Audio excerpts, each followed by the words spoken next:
किसी का हत्या होने के बाद, किसी का जान चलाने के बचाने के बाद, किसी का जान लेने के बाद आज स्पेशल प्रिविलेज मांगे तो ये सरकार में नहीं मिलने वाले। मैं जब तक मैं कुर्सी में रहता हूं तब तक नहीं देता हूं। తెలంగాణలో నో బెనిఫిట్ షోస్, వాళ్ళు ఎంత పెద్ద బడ్జెట్ సినిమాలు తీసినా కానీ అందులో మాత్రం బెనిఫిట్ షో అసలే ఇచ్చేయలేదు.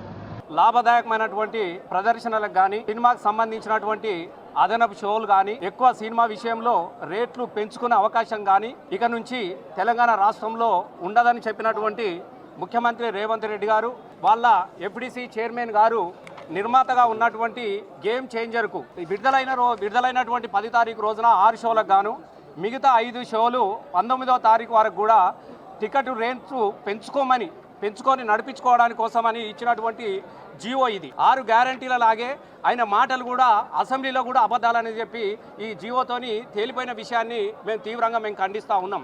మరి ఆ రోజు చెప్పారు కదా, దేనికోసము వీళ్ళేమన్నా దేశభక్తులా, దేశం కోసం పోరాడుతురా, ఎందుకు అదనపు ప్రదర్శనలకు మనం రేట్లు పెంచుకునే అవకాశం మనం ఎందుకు ఇవ్వాలని మాట్లాడినటువంటి నువ్వు ఇవాళ దిల్ రాజు గారి దిల్లుకి ఎంతకు అమ్ముడు అయినవని చెప్పేసి మేము ప్రశ్నిస్తూ ఉన్నాము.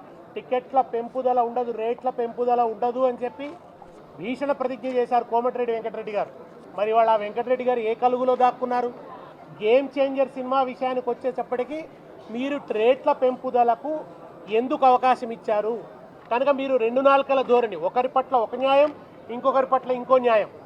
అంటే ఈయన పూటకొక మాట మాట్లాడతాడు, ఒక్కో సందర్భంలో ఒక్కో మాట మాట్లాడతాడు. ఈయనకి దేని మీద కూడా ఒక స్టాండ్ అంటూ ఉండదు. నిజాయితీ లేని మంత్రి అనడానికి ఇంతకంటే పెద్ద సాక్ష్యం అవసరం లేదు.